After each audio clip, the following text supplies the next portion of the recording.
Hello and welcome back to the channel guys.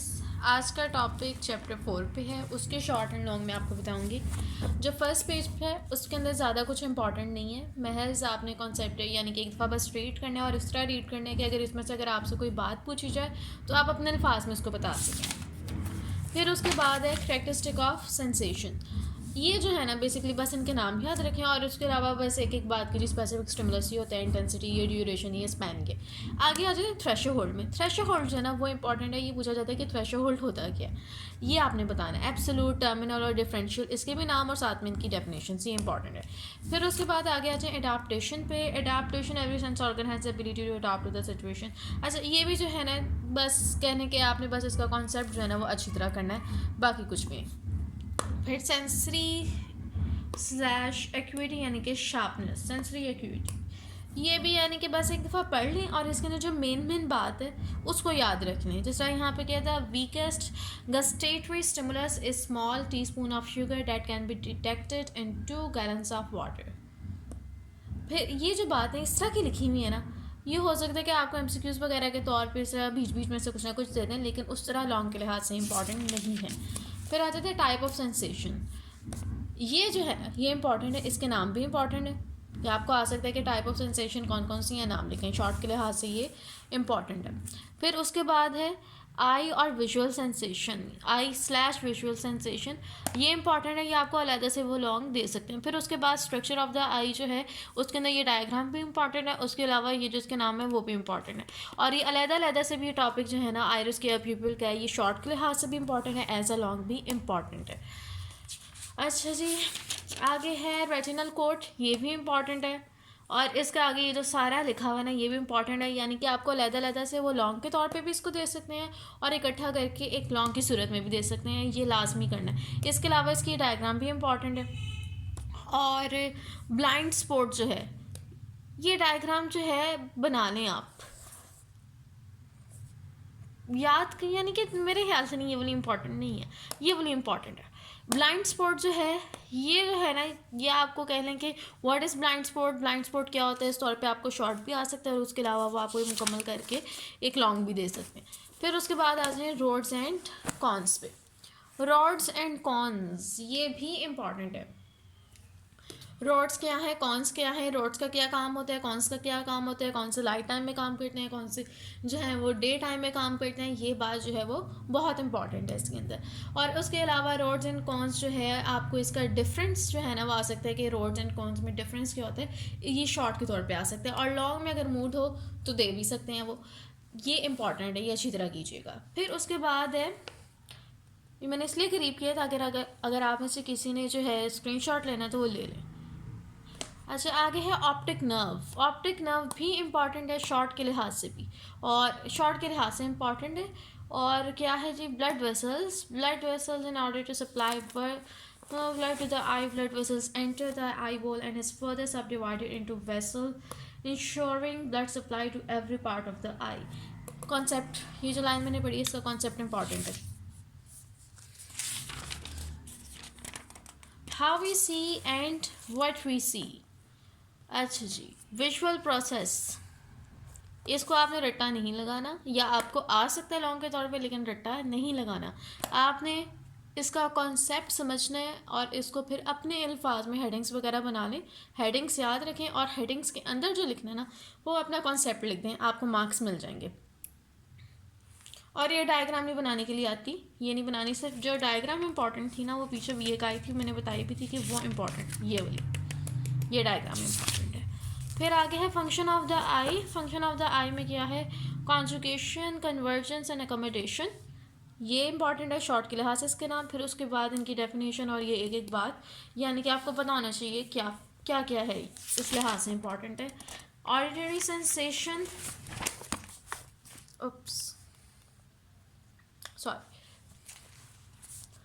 auditory sensation like visual sensation, auditory sensation is absolutely vital for human आई। अच्छा जी, ये paragraph जो है concept के लिए important है। Characteristic of sound waves, wave length वगैरह, ये जो है आपको डेफिनेशन इसकी शॉर्ट के लिहाज से पता होनी चाहिए। अगर इसके अंदर कोई इन्होंने इंपॉर्टेंट बात कही है वो, यानी कि कोई फैक्ट वगैरह आपको बताया तो वो इंपॉर्टेंट है। पिच क्या है ये इंपॉर्टेंट है आपको, यानी कि शॉर्ट के लिहाज से what is wave length, what is pitch, इस तरह पता होना चाहिए।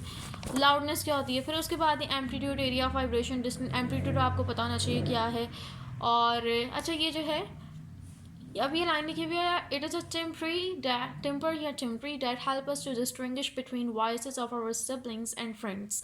ये जो बात है ये एमसीक्यू में आपको वो दे सकते हैं कि वो कौन सी चीज़ें है जो कि आपको डिस्टिंग्विश करने में पता, यानी कि फ़र्क वाजिया करने में मदद देती है कि कौन सी आवाज़ किसकी है। इसके अंदर ये इंपॉर्टेंट है। फिर उसके बाद है लाउडनेस में एम्पलीट्यूड आपको पता होना चाहिए, डिस्टेंस, एरिया ऑफ वाइब्रेशन है, यानी कि ये जो है ना एक दफ़ा पढ़ लें। इसके अंदर एम्पलीट्यूड जो है ना, एम्पलीट्यूड का शॉर्ट आ सकता है, बाकी सब जो है वो आप कह लेंगे आपको कॉन्सेप्ट पता होना चाहिए, लेकिन इनके जो नाम है वो आपने याद रखने हैं। फिर उसके बाद आते हैं स्ट्रक्चर ऑफ द ईयर। ये तो बहुत पुराना लॉन्ग है और ये साइंस में भी होता था और ये तब भी इम्पॉर्टेंट था और ये साइकोलॉजी में भी इम्पॉर्टेंट है। आउटर ईयर, मिडल ईयर और इनर ईयर। शॉर्ट के लिहाज से आ सकता है कि कौन कौन से स्ट्रक्चर, यानी कि नाम क्या है स्ट्रक्चर्स का, तो 3 स्ट्रक्चर्स हैं, आउटर, मिडल एंड ईयर और इनर। आउटर ईयर में यहाँ पे तो देखें ना इतना, यानी कि इन्होंने लिखा हुआ है, तो आपने इस तरह नहीं करना, आपने सिंपल यही बात करनी है कि आउटर ईयर ये है, इसका ये फंक्शन है, फिर उसको 2 पार्ट्स में डिवाइड किया है, मेन बात बस लिखनी है, पिना ये है, ऑडिटरी कैनाल ये है। अच्छा ये जो है ना आपको आउटर ईयर जो है वो अलहदा से करके आ सकता है लॉन्ग में, और उसके अलावा बीच बीच में से ये ऑडिटरी कैनाल के बारे में वो कहीं कह सकते हैं कि right a short note on auditory canal, short में कह रही हूँ मैं आपको, यहाँ पर आपको कह सकते हैं ईयर बैक से, यानी कि बीच बीच में से इसके अंदर आपको वो शॉर्ट दे सकते हैं। फिर आगे है, अच्छा ये है this cavity is in fact the middle ear. ये जो लिखा हुआ ना कैविटी, ये आपको वो दे सकते हैं कि ईयर का कौन सा हिस्सा है जिसको कैविटी कहा जाता है, आउटर, मिडल या इनर। तो आपने मिडल पे टिक करना है, एमसीक्यू में ही आता होगा। अच्छा जी आगे, यानी कि इन सब के बारे में आपको जो है वो पता होना चाहिए कि ये चीज़ है, ये चीज़ है, ये इसका पार्ट है, ये उसका पार्ट है। इस तरह शॉर्ट के लिहाज से भी पता होना चाहिए और लॉन्ग में भी आ सकता है ये। अच्छा जी ऑसिकल्स, ईयर्स बॉन्स, और फिर अच्छा जी एनवल बॉन, स्टिरअप बॉन, हैमर बॉन, इन सब के बारे में, और ये कौन किससे अटैच होती है और एंड वाली कौन सी होती है, ये बात आपको लाजमी पता होनी चाहिए। ये एमसीक्यू में घुमा फिरा के वो आपको ये लाइन देंगे। The upper end of the anvil bone is attach to the hammer bone and the other lower end of the other lower end to the stirrup bone. ये जो बात इन्होंने लिखी हुई है ये आपको पता होना चाहिए, इसका कॉन्सेप्ट भी कौन सी किससे अटैच है, क्या काम है, ब्ला ब्ला ब्ला।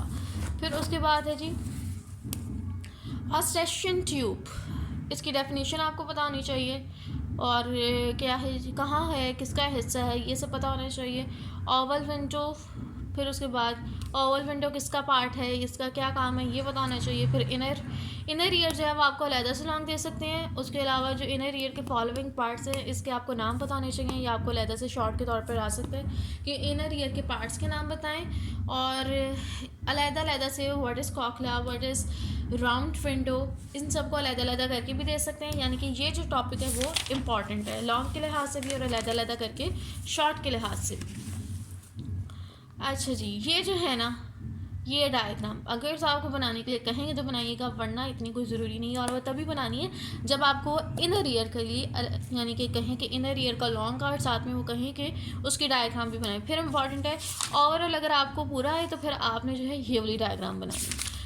आगे आ जाए जी ऑडिटरी और ब्लड वेसल्स एक दफ़ा पढ़ लें, डेट्स इट। फिर उसके बाद क्या है, how we hear, function of the ear, function of the ear, locating sound, ये पढ़ लें बस एक दफ़ा, अपना कॉन्सेप्ट क्लियर करें बस। फिर उसके बाद है factor deforming sensation and perception, concept clear करना है इसके अंदर, बस पता होना चाहिए क्या है। फिर आगे है फैक्टर्स इन्फ्लुएंसिंग द आई, ये इंपॉर्टेंट है, कौन कौन से फैक्टर्स हैं जो आपकी आई को इन्फ्लुएंस करते हैं। एक्स्ट्रा ब्राइट या डिम लाइट हो, ड्यूरेशन ऑफ लाइट और विजुअल डिसऑर्डर, इनके नाम और उसके अलावा इनके अंदर जो लिखा हुआ है इंपॉर्टेंट बात वो सारा कुछ। ड्यूरेशन ऑफ द लाइट जो है ये आपको लॉन्ग के लिहाज से यानी कि मिला के इंपॉर्टेंट है, लेकिन उस तरह आपको शॉर्ट के तौर पे नहीं आएगा। फिर उसके बाद है विजुअल डिसऑर्डर में ये जो सारे नाम लिखे हुए हैं, कलर ब्लाइंडनेस और ये सारे जो हैं ये इंपॉर्टेंट है नामों के लिहाज से भी और अलग-अलग भी और इकट्ठे लॉन्ग के लिए तो वैसे ही इंपॉर्टेंट है। अच्छा, जब यहाँ पे नाइट ब्लाइंडनेस आ जाए ये आपको जो है वो शॉर्ट के तौर पे दे सकते हैं, पार्शियल कलर ब्लाइंडनेस भी शॉर्ट के तौर पे दे सकते हैं। और यहाँ पे एक और था, हाँ ये वाला हाइप्रोपिया, ये भी आपको जो है आ सकता है, क्या कहते हैं उसको, शॉर्ट के लिहाज से। प्रेस बायोपिया ये भी पढ़ लें। ये जो टॉपिक है ना ये आपने पूरा का पूरा तैयार करना है, लेकिन इसका मतलब ये नहीं है कि रट्टा लगा लेना है। आपने इसको पढ़ना है, समझना है और इसको अपने अल्फाज में लिख लेना है। ज़रूरी नहीं है जो यहाँ पर अल्फाज हैं आप वही अल्फाज यूज़ करें, बल्कि बस आप अपना कॉन्सेप्ट क्लियर करके अपनी यानी कि इंग्लिश में लिख लें, लेकिन इंग्लिश आपकी अच्छी होनी चाहिए। अच्छा जी, एस्टिग्मेटिज्म, फिर यहाँ पे है जी एस्टिग्मेटिज्म, यानी कि आपको मेन पता होना चाहिए, इसको एक दफ़ा रीड करें, कॉन्सेप्ट क्लियर करें और डेफिनेशन इसकी याद रखें ये क्या चीज़ है भाई। फिर उसके बाद स्क्विंट, स्क्विंट यानी कि क्या है जी, यार focus on the same point as you look. अच्छा जी, भीगा हम कहते हैं ना बड़ी कोई पेंगियाँ या इस तरह कहते हैं, तो उसको ना इसमें स्क्विंट कहते हैं। तो इसकी ये डेफिनेशन है वो इंपॉर्टेंट है, उसके अलावा इसको एक दफ़ा पढ़ लें कि आपको अच्छी तरह समझ आ जाए। फिर कैटरैक्ट, वर्ड इज़ कैटरैक्ट, ये आपको आ सकता है, इस ये मोतिया होता है। फिर उसके बाद है जी काला मोतिया आगे आगे यानी कि ग्लोकोमा, ग्लाउकोमा या ग्लोकोमा, ये जो है ये भी शॉर्ट के लिहाज से इंपॉर्टेंट है। फिर उसके बाद है डिसऑर्डर ऑफ द ईयर, ये सारे नाम और उसके अलावा एक एक लाइन में इसकी बस डेफिनेशन जो हैं वो इम्पॉर्टेंट है और लॉन्ग के लिहाज से भी आ सकते हैं। फिर उसके बाद क्या है भाई, ऑल फैक्ट्री, अच्छा ये भी है प्रिकॉशनरी मेजर्स, ये दफ़ा पढ़ लें लेकिन इंपॉर्टेंट नहीं है। फिर उसके बाद अदर सेंसेशन, इसको भी पढ़ लें बस। लेकिन मैं ये नहीं कहती कि आप पढ़े ही ना, आप सारा एक दफ़ा पढ़ें लाजमी, कि बाज़ अगर इस तरह होता है जो चीज़ नहीं भी इंपॉर्टेंट होती ना उसमें से भी कोई बात पूछ सकते हैं, तो वो आप तभी आंसर कर सकेंगे जब आपने उसको पढ़ा होगा। तो ये पढ़ लिया करें, लेकिन एक पूरी अच्छी तरह जो है ना, जो चीज़ मैं कह रही ना इंपॉर्टेंट है वो लाजमी करें। Olfactory sensation, function and nature, olfactory sensation इसको अच्छी तरह पढ़ें कि ये क्या है और इसको यानी कि थोड़ा इतना तैयार करें कि अगर शॉर्ट में आए तो आप इसका आंसर कर सकें। गस्टेशन यानी कि टेस्ट, अच्छा जी 4 टाइप ऑफ टेस्ट हैं, इनको याद रखें। और उसके अलावा जो इन्होंने यहाँ पे जो आपको बताया हुआ कि देयर रिसेंबल था इंग्लिश लेटर वी, और ये सारी जो बातें हैं ना ये बीच बीच में ये इंपॉर्टेंट है। फिर उसके बाद है कॉटेनियस सेंसेशन, एनाटमी इसके अंदर इंपॉर्टेंट है। फिर उसके बाद ये एपिडर्मिस, एपिडर्मिस और डर्मिस, मैल्पिगेन लेयर और सबकटेनियस। सबकटेनियस जो है इन सब के जो है ना आप एक दफ़ा इसको पढ़ें और इनकी बस मोटी मोटी जो डेफिनेशंस है ना और मेन में बात है जिस तरह ये है फिर आगे जाके ये है, इनकी ये चीज़ें याद रखें। फिर उसके बाद है function of the skin, temperature, pain. Function of the skin में ये 3 बातें याद रखें, टेम्परेचर, पेन और प्रेशर। इसका फंक्शन है टेम्परेचर का ये बता दें, अपने अल्फाज में बता दें टेम्परेचर से इस तरह रिलेटेड है, पेन से इस तरह रिलेटेड है, प्रेशर से इस तरह रिलेटेड है, बस इतना ज़्यादा नहीं। फिर उसके बाद आ जाए ऑर्गेनिक सेंसेशन। ऑर्गेनिक सेंसेशन समझेंगे क्या है, यानी कि जो सारा लिखा हुआ है ये। फिर उसके बाद इसका फंक्शन क्या है अपने यानी कि अल्फाज में इसको कर ले। फिर उसके बाद है काइनेस्थेटिक सेंसेशन, ये जो है वो आपको शॉर्ट के तौर पर आ सकता है, व्हाट इज़ काइनेस्थेटिक सेंसेशन, तो वो याद रखें। फिर उसके बाद skeletal muscle, dermal muscle, voluntary, इसका जो इससे लिंक है वो एक दफ़ा ये पूरा टॉपिक पढ़ के इसके बीच की यानी कि ये स्केलेटल मसल ये है, डर्मल ये है, इनवॉलेंट्री ये है, और इनके नाम जो है वो हमेशा याद रखेंगे। काइनेस्थेटिक सेंसेशन में है स्केलेटल मसल, डर्मल मसल और इनवॉलेंट्री मसल। फिर आगे है अटेंशन, अटेंशन पे आ जाए। फिर अटेंशन जो है ये इंपॉर्टेंट लॉन्ग क्वेश्चन है, ये लाजमी अच्छी तरह तैयार करना है। फिर उसके बाद टाइप ऑफ सेंसेशन में आपने जो है ये जो नाम है ये लाजमी करने हैं और उनकी एक एक करके डेफिनेशन यानी कि महज जो है ना इसको पढ़ के अपने अल्फाज में बस आपने एक्सप्लेन करना है, लेकिन इनकी हेडिंग्स अच्छी तरह कीजिएगा। फिर फैक्टर्स इन्फ्लुएंसिंग अटेंशन, नाम याद करें कि ये फैक्टर्स जो हैं वो इन्फ्लुएंस करें, और सब्जेक्टिव इस तरह अपने अल्फाज में बताएं और ऑब्जेक्टिव इस तरह अपने अल्फाज में बस बता दें। फिर आगे सब्जेक्टिव जो है उसको मजीद उन्होंने किया हुआ है, मजीद आगे एक्सप्लेन किया हुआ है, इसको भी अच्छी तरह पढ़ें, हेडिंग्स याद रखें और जब भीज किया ना इसको अपने अल्फाज में बयान कर दें। फिर उसके बाद है objective factors, objective factor intensity anxiety. अच्छा जी इसको जो है ना ये सारा जो है काफ़ी लंबा है, इनकी ये जो ऊपर हेडिंग्स दी हुई ना, इसको अच्छी तरह करें। हेडिंग से बाद जो भीष का वो अपने अल्फाज में करें। फिर आगे है डिस्ट्रैक्शन ऑफ अटेंशन। इसके अंदर कौन कौन से कॉजेज होते हैं, ऑब्जेक्टिव और सब्जेक्टिव। इसको ऊपर से एक दफ़ा पढ़ लें, लेकिन इंपॉर्टेंट क्या है इसके नाम। ऑब्जेक्टिव कॉजेज़ पे आ जाएं, फिर उसके बाद सब्जेक्टिव। ऑब्जेक्टिव कॉजेज़ को भी बस एक दफ़ा पढ़ें और हेडिंग्स बस याद रखें कि इसके अंदर ये होता है, उसके अंदर वो होता है। और सब्जेक्टिव कॉजेज़ में आप देखें बहुत ज़्यादा जो है ना उन्होंने दिए हुए, तो आप जो है कोई अपने हिसाब से रख लें कि मैंने इतने याद करने, इतने बस ठीक है। जिस तरह अगर आप करेंगे, आप कहेंगे चलो मैं 6 याद कर लेती हूँ, तो वो 6 काफ़ी हैं आपके लिए। फिर उसके बाद क्या है भाई, method of controlling and distraction. Important नहीं है, इतना लेंथी ना जाएं, बस एक दफ़ा इसको पढ़ लें और अपने जहन में रखें कि इसके अंदर ये है। अच्छा जी, fluctuation of attention. Fluctuation of attention में कि अटेंशन की यहाँ पे जो है वो डेफिनेशन आपको दोबारा से दी हुई है। अटेंशन जो है वो क्या लिखा है, वेव की तरह है और मूविंग वाटर की तरह है। शॉर्ट क्वेश्चन के लिए इंपॉर्टेंट है। और इसको एक दफ़ा पढ़ के ये वाला पैराग्राफ जो है इसको अच्छी तरह देख लीजिएगा। फिर आगे है duration of attention. Duration of attention, बस एक दफ़ा ना अपना कॉन्सेप्ट क्लियर करें। फिर उसके बाद है परसेप्शन। परसेप्शन में आपने डेफिनेशन इसकी करनी है कि परसेप्शन होती क्या है। और modern psychologist have describe 3 aspect of perception: selection, organisation and interpretation. ये बताएं। फिर उसके बाद ये वाली अकॉर्डिंग टू पिल्स पर भी बताएं, यानी कि जो साइंटिस्ट वगैरह साइकोलॉजिस्ट वगैरह ने बताया बस वो करें। फिर उसके बाद सेंसेशन और परसेप्शन क्या होती है, इसका डिफरेंस भी आ सकता है। फिर उसके बाद स्टेजेस ऑफ परसेप्शन, नाम याद रखें और एक एक लाइन में इसको बता दें। फिर उसके बाद फैक्टर ऑफ परसेप्शन में ये बताएं कि फैक्टर्स इसके ये हैं। और ऑब्जेक्टिव फैक्टर इसके अंदर आगे जो है वो है परसेप्चुअल कॉन्स्टेंसी। फिर उसकी भी आगे से टाइप्स हैं, फिर शेप है, साइज है, इनके यानी कि ज़्यादा डिटेल में ना जाएं, लेकिन जो मेन बात है बस वो रखें। फिर उसके बाद अच्छा जी आगे कहाँ पे थी, हाँ, टाइप ऑफ परसेप्चुअल कॉन्स्टेंसी। फिर उसके बाद शेप है, colour, size, constancy, loud constancy, blah blah blah. इनको जो है ज़्यादा डिटेल में यानी कि पूरा जो यहाँ पे लिखा हुआ है वो नहीं लिखना, बस इसके मेन जो है ना बात लिखनी है, एक एक दो लाइनों में बस। फिर उसके बाद gestalt law of perception organisation, important, ये जो है इम्पॉर्टेंट है। फिर उसके बाद क्या है, इसको भी जो इसने बात कही है यानी कि जो इस तरह है, इन्वर्टेड कॉमास में है, या फिर दी अजर डेट, ये जो है आपने वैसे की वैसी लिखनी है, लेकिन इसका जो यानी कि मेन बात है ना, आप कह लें कि जो यहाँ पे एक्सप्लेन किया हुआ है वो आपने भी अपने अल्फाज में एक्सप्लेन कर देना। फिगर एंड ग्राउंड हेडिंग याद रखें, बाकी ये पढ़ के अपने अल्फाज में लिख दें। फिर उसके बाद क्या है भाई, proximity, similarity, good form, good continuation, closure, common fate, context. इतना इम्पॉर्टेंट नहीं है ये, बस मेन बात याद रखें इसके अंदर, बस एक दफ़ा पढ़ लें इसको। फिर आगे जाएं, ये भी बस एक दफ़ा पढ़ने वाला है। अच्छा, ये है सब्जेक्टिव फैक्टर्स ऑफ परसेप्शन, ये एक दफ़ा पढ़ लें, इसके नाम याद रख लें, ये आपको शॉर्ट में आ सकता है। फिर आगे क्या है, सोशल फॉर्म, एज फॉर्म, नाम याद रख लें, सोशल फैक्टर्स हैं परसेप्शन के, शॉर्ट में आ सकता है। फिर उसके बाद टाइप ऑफ परसेप्शन में ये चीज़ें लिखी हुई हैं, इसके नाम याद रखें। और ये जो फॉर्म परसेप्शन जो इतना लंबा लिखा हुआ है वैसे ना करें, बस शॉर्ट के लिए इसको तैयार करें इतना। फिर उसके बाद टाइम परसेप्शन है, टाइम परसेप्शन में भी बिल्कुल इसी तरह एक दफ़ा पढ़ें। जो मेन बात है इनकी, जो शॉर्ट इंटरवल्स हैं, लॉन्ग इंटरवल्स है, हेडिंग्स याद रखें, एक बात बस कि जी ये शॉर्ट ये है, लॉन्ग ये। फिर उसके बाद सब्जेक्टिव फैक्टर, ऑब्जेक्टिव फैक्टर्स बस एक दफ़ा जो है पढ़ें और शॉर्ट के लिए तैयार करें। डेप्थ एंड स्पेस परसेप्शन, इसको जो है अच्छी तरह एक दफ़ा पढ़ें।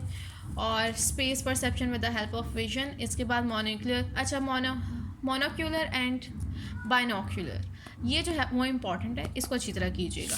फिर उसके बाद क्या है, रिलेटिव साइज़, रिलेटिव हाइट, एक दफ़ा बस पढ़ें। फिर ये भी पेज जो है बस एक दफ़ा पढ़ने वाला है, इतना इम्पॉर्टेंट नहीं है। फिर उसके बाद क्या है, कन्वर्जेंस। अच्छा, कन्वर्जेंस जो है इसको अच्छी तरह कीजिएगा, इंपॉर्टेंट है। फिर उसके बाद space perception with the help of hearing. अच्छा, एक मिनट, कन्वर्जेंस,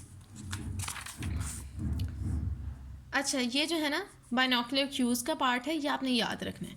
और रेटिनल डिस्पैरिटी और कन्वर्जेंस जो है उसको अच्छी तरह करना है, ये शॉर्ट के लिए इंपॉर्टेंट है। फिर उसके बाद है space perception with the help of hearing. फिर उसके बाद आगे ये दो हैं, इनकी बस नाम याद रखें, फिर आगे जो है ये है इसके भी नाम याद रखें, और इसको उन्होंने आगे मज़ीद एक्सप्लेन भी कर दिया, लेकिन आप जो है ना बस इसको एक दफ़ा कह लें कि पढ़ लें, ना लंबा चैप्टर है ये। अच्छा जी, आगे है डायरेक्शन ऑफ साउंड, फिर उसके बाद डायरेक्शन ऑफ साउंड। ये जो है ना सारा इतना लंबा चैप्टर है, इसके अंदर बस ये जो है ना शॉर्ट के लिए तैयार करें ये सारा। अच्छा, इल्यूजन की डेफिनेशन याद रखिएगा, इल्यूजन क्या चीज़ है, कॉज ऑफ इल्यूजन, इनके इल्यूजन के क्या क्या कॉज होते हैं, इन सबको एक दफ़ा पढ़ के हेडिंग के साथ साथ बस दो लाइनों में एक्सप्लेन करें। फिर आगे टाइप्स ऑफ इल्यूजन है, बहुत ज़्यादा हैं, एक दफ़ा पढ़ लें, MCQs के लिए तैयार रखें, यानी कि इस तरह ये तैयार रखें कि आपको पता होगा जी ये जो चीज़ है वो इल्यूजन की सही लिंक है। फिर उसके बाद इसको बस एक एक लाइन में बस एक्सप्लेन करें और ख़त्म। फिर उसके बाद क्या है, Muller Lyer illusion, space illusion, illusion of weight, पढ़ लें एक दफ़ा, बस पता हो आपको स्पेस इल्यूजन क्या होती है, इल्यूजन ऑफ वेट क्या होती है, एरिस्टोटल इल्यूजन क्या है, ब्ला ब्ला ब्ला। फिर उसके बाद इधर आ जाएं, effect of illusion on human life, आप एक दफ़ा बस रीड आउट कर लें। अच्छा, अब ये जो है यहाँ पे जो इंपॉर्टेंट क्वेश्चंस लिखे हुए हैं ना, इनको देख लीजिएगा, जो यहाँ पे लिखे हुए हैं ना वो आ जाते होते हैं, क्योंकि बाज़ का इस तरह होता है कि वो क्या करते हैं कि यहीं से उठाते हैं लोग और वही आपको दे देते हैं। जिस तरह वर्ड ऐसा टेंशन मीन, फिर उसके बाद describe in detail all type of perception, यहाँ से देख के अपने लॉन्ग तैयार कर लें। अच्छा, वीडियो जो है वो काफ़ी लंबी हो गई है, तो जो बैक साइड पे हैं उनको आज मैं वीडियो में ऐड नहीं कर रही। अगर ज़रूरी चाहिए तो कमेंट सेक्शन में लिख दीजिएगा, मैं उसके लिए अलहदा से वीडियो बना दूँगी। So for now I think बस, आई होप गाइस कि आप लोगों को ये वीडियो अच्छी लगी होगी, समझ आई होगी, हेल्पफुल रही होगी, और अगर हेल्पफुल रही है तो सब्सक्राइब कर दें चैनल को और शेयर करें with your friends. For now अल्लाह हाफिज़।